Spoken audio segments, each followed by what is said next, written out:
زرمندو د اسلام 15 ارکان دي. حدیث شریف کې راځي بنی الاسلام علی 5 شهادت الله اله الا الله، د کلمه شهادت گواهی ورکول، منځ ادا کول، زکات ورکول، د رمضان شریف روزي نیول او حج ادا کول. نو د حج یو عظیم عبادت دی او د حج د فضیلت دپاره دا خبره کافي ده چې د اسلام بنیاد بغیر د حج نیمګړی دی. نو قدرمندو دا حج یو ډیر عظیم عبادت دی او دا حج چې چا باندې استطاعت، چا کې د دې د تلو طاقت وي، د سره دا نه خرچ وي چې د خپل اهل و عیال ته عموم خرچ پرېږدي او دی واپس تلیم شي او بیا راتلیم شي، نو په دغه انسان باندې دا حج کول دا فرض دي. ولله علی الناس حج البیت من استطاع الیه سبیلا، د الله دپاره په خلکو باندې حج فرض دی، په هغه چا باندې فرض دی چې په چا کې د حج د تلو استطاعت او قدرت وي. قدرمندو د حج لغوي معنی دا د یو عظیم کار قصد کول. د حج معنی دا د لغوي د یو عظیم کار قصد او اراده کول. بل اصطلاحي معنی دا ده او دا اصطلاحي معنی په در مختار کې لیکل شوی ده. په در مختار کې د حج اصطلاحي معنی داسې ذکر شوی ده چې زیارت مکان مخصوص فی زمن مخصوص بفعل مخصوص. علامه ابن حجر او علامه جرجانی رحمت الله علیه او علامه عینی رحمت الله علیه د حج اصطلاحي معنی داسې کړې ده چې زیارت مکان مخصوص، د مخصوص مکان زیارت کول، د بیت الله شریف زیارت کول، فی زمن مخصوص په مخصوص وخت کې د حج په میاشتو کې په ذی قعده ذی الحجه کې، بفعل مخصوص او مخصوص ارکان او مناسک ادا کولو ته حج ویل کېږي. د حج اصطلاحي معنی دا ده زیارت مکان مخصوص بفعل مخصوص فی زمن مخصوص،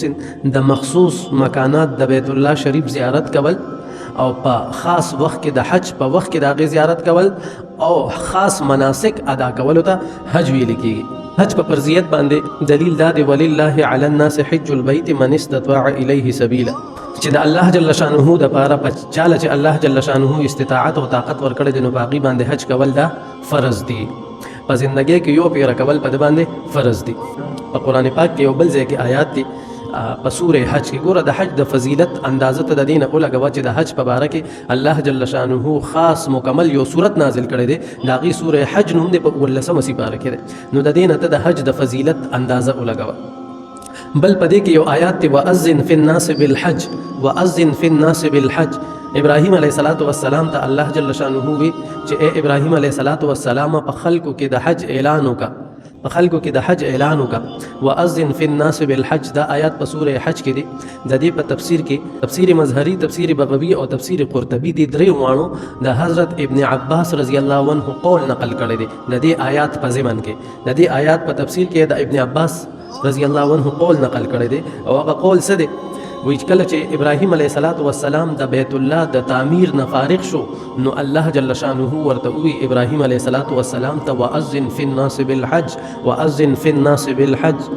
چې اے ابراهیم علیه الصلاۃ والسلام په خلکو کې د حج اعلان وکړه، په خلکو کې د حج اعلان وکړه. ابراهیم علیه الصلاۃ والسلام الله جل شانه ته په جواب کې وی چې اے الله دا خو خوش ځای دی، دشته ده، صحرا ده، بیابان دی، خوش میدان دی، په دې کې که زه اواز وکړم وما یبلغ صوتی، وما یبلغ صوتی، زما دا اواز به چا ته رسي، اے الله زما دا اواز به چا ته رسي که زه دلته کې اعلان وکړم. الله جل شانه ورته وفرمایل فعلیک الاذان وعلینا البلاغ. وی اے ابراهیم علیه الصلاۃ والسلام تا باندې صرف اعلان کول دي، رسول زمونږ کار دی. ابراهیم علیه الصلاۃ والسلام اعلان وکړو یا ایها الناس، اے خلکو، الا ان ربکم، بېشک ستاسو رب، قد بنا لکم بیتا، د ستاسو دپاره یو کور جوړ کو، فکتب علیکم الحج الی البیت، او الله جل شانه په تاسو باندې د بیت الله شریف حج فرض کو. اجیبوا ربکم، تاسو د خپل رب په حکم باندې لبیک ووایه، د هغه حکم ومنئ. ابراهیم علیه الصلاۃ والسلام داسې اعلان وکړو چې یا ایها الناس، اے خلکو، الا ان ربکم قد بنا لکم بیتا، خبردار الله جل شانه د ستاسو دپاره یو کور جوړ کو. وکتب علیکم الحج الی البیت، او الله جل شانه په تاسو باندې د خپل کور حج فرض کو. نو فاجیبوا ربکم، تاسو د خپل رب حکم ومنئ، د خپل رب حکم تاسو ومنئ. ابراهیم علیه الصلاۃ والسلام دا اعلان وکړو. ابن عباس رضی الله عنه فرمای کم چې تفسیر مظهری د ابن عباس رحمت الله علیه دا قول ذکر کړی دی، په دې کې ابن عباس رضی الله عنه فرمای چې سان خلق حج لذي نو وی اغي د ابراهیم علیه الصلاۃ والسلام په دې اعلان باندې لبیک وی الله جل شانه دغه کسته دا आवाज ور رسول کم خلق چې په دې را روانو میاشتو کې د حج ورځې را روانې دي په دې کې دي د بیت الله شریف سعادت حاصل کی د احرام اوخي او د حج اراده وکي او دی وی لبیک اللهم لبیک لبیک لا شریک لك لبیک ان الحمد والنعمه لك والملك لا شریک لك لبیک نو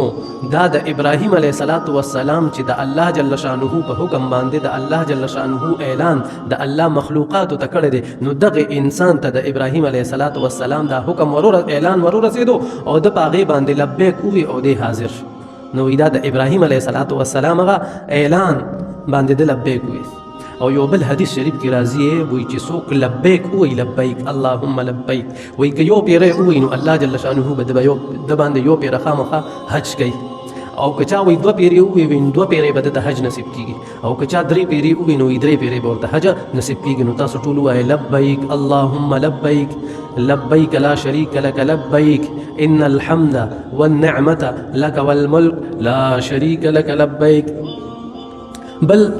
بل آیات کې راځي یاتوک رجالا وعلى كل ضامر یاتین من كل فج عمیق چې کله دا اعلان وشو نو وی په قرآن شریف کې په 18مه سپاره کې چې راځي به بیت الله شریف ته چې څوک دا اعلان ووري یاتوک رجالا وعلى كل ضامر یاتین من كل فج عمیق وی راځي به پیدل بم خلق راځي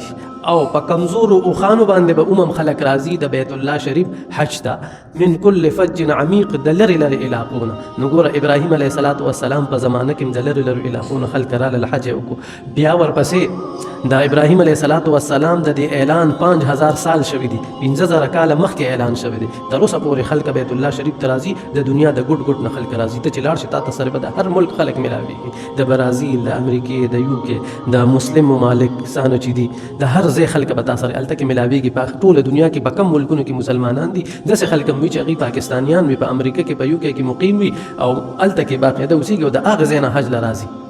نو د ابراهیم علیه الصلاۃ والسلام نه بعد چې څانه پیغمبران تیر شوي دي هغوی حج کړی دی او باقاعده د هغوی په زمانو کې خلک حج د بیت الله له راغلي دي ځکه چې د خانه کعبې تاریخ ما تاسو ته بیان کړو چې دا د آدم علیه الصلاۃ والسلام د زمانې نه مخکې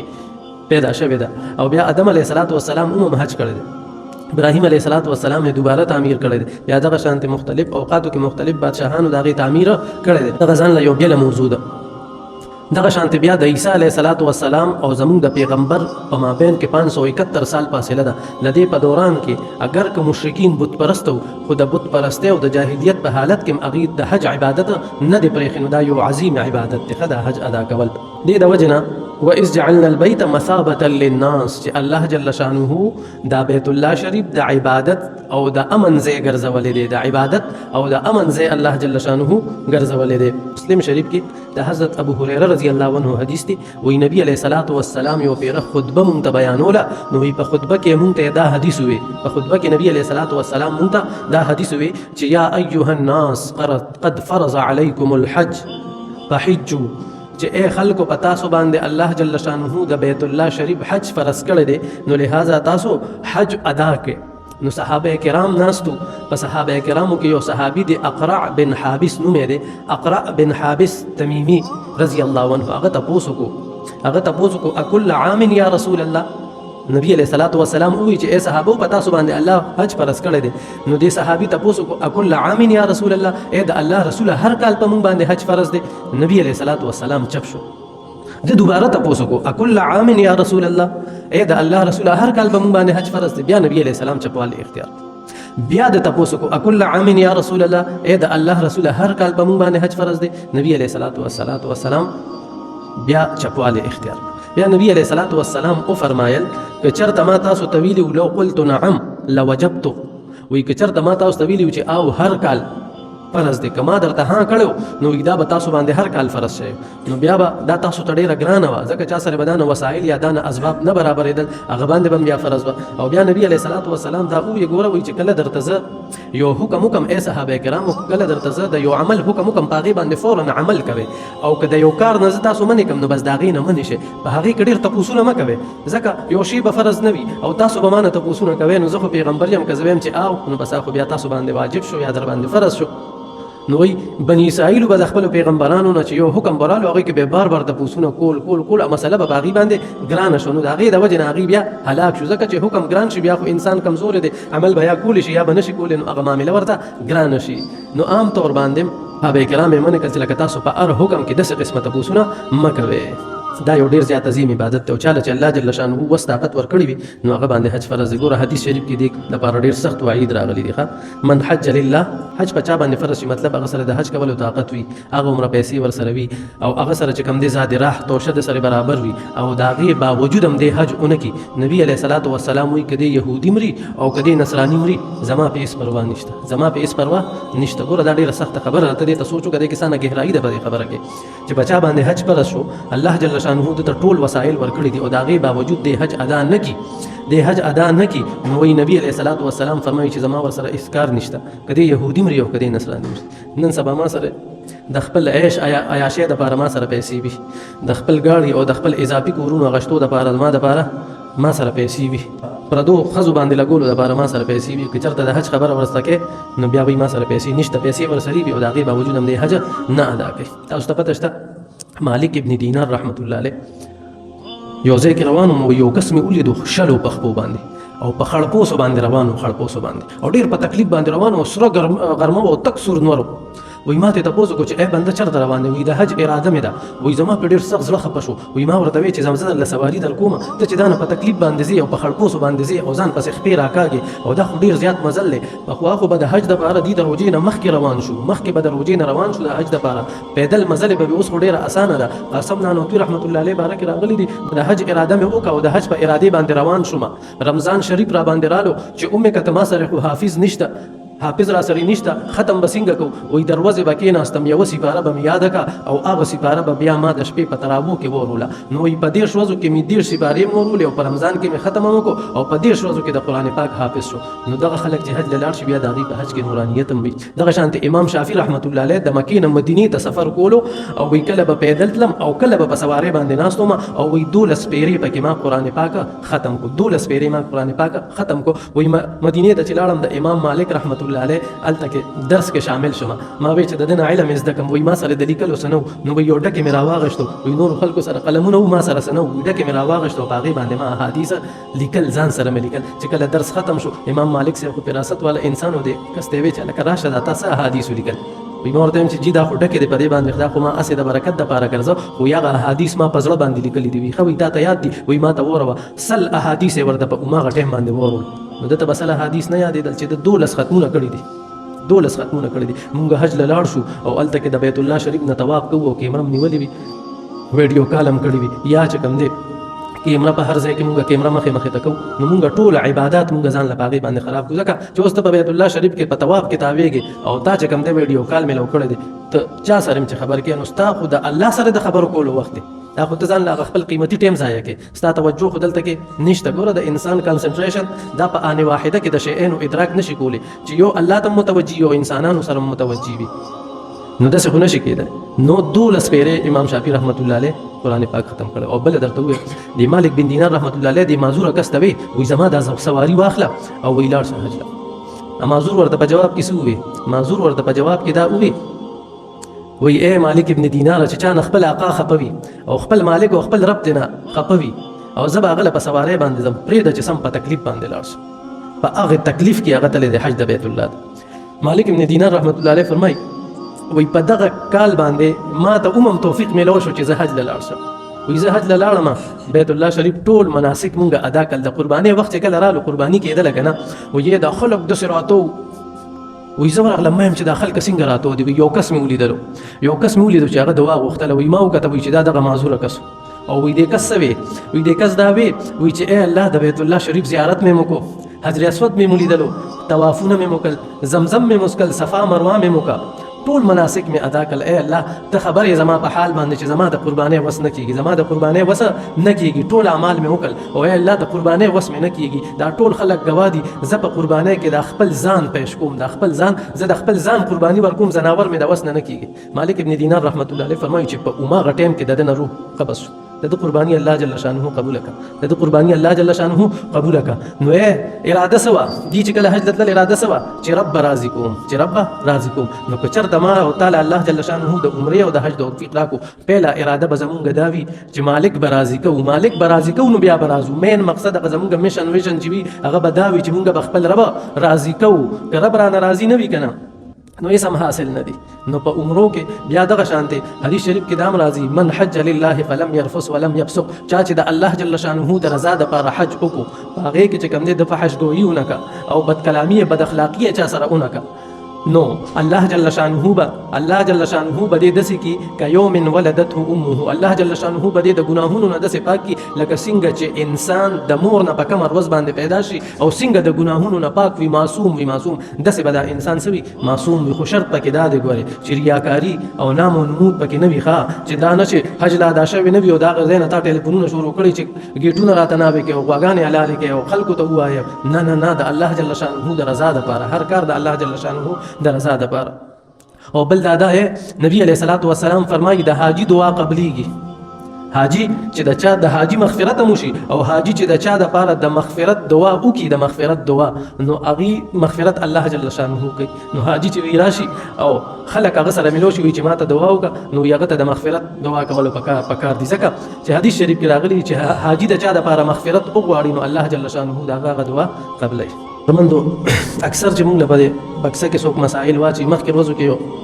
مسله چا را لېږلې وي یو زنانه پکې ډېر زیات فریاد کړو چې زما رونو عیسی واغېستله او ما ته په هغې کې عیسی میلو نه شوه نو په دې شي کې ګوره ډېر زیات احتیاط کول پکار دی الله جل شانه به موږ نه تپوس کوي چې ګوره رونو عیسی والي او خویندو ته هغه حق میلو نه شي ښه پوهېږې یو سړی مړ شوی و یو سړی نو په جنازه کې چې کله جنازې کټې کېغوستلو یو کس راپاسېدو او زما په 10 لک روپۍ دي دې به تر څو پورې چې ورسا راغلی نه وي نو دې په جنازه په قبر کې نشي خو دي 10 لک روپۍ به اول مال راکړي بیا به زما په حق ته زه ورته نه معاف کوم یو سره کاسیره ورته نه معاف کوم مال به 10 لک روپۍ راکړي بیا به دې په قبر کې خو دي کم سلور وانه زمانه یو غلې غونته دا غزینه بار شو غلې غونته دا غزینه بار شو او جنازه هم د سپرته یو لوري وا هغه ته اسم نه وملو شوی هغه ته سوال جواب کړی چې راشه کنه د پلار خو د مرګ په وخت کې جنازه نه پریدي قبر کې یو زوی ور سره پغې کې یو د لاس نه نیول و منډه والے او را لا سړی سره ملو شو دا زما د کور کاغذونه دي دین خپل سان قرض کیږي خو زما د پلار د جنازه پرېده چې دا په قبر کې خخ کړی شي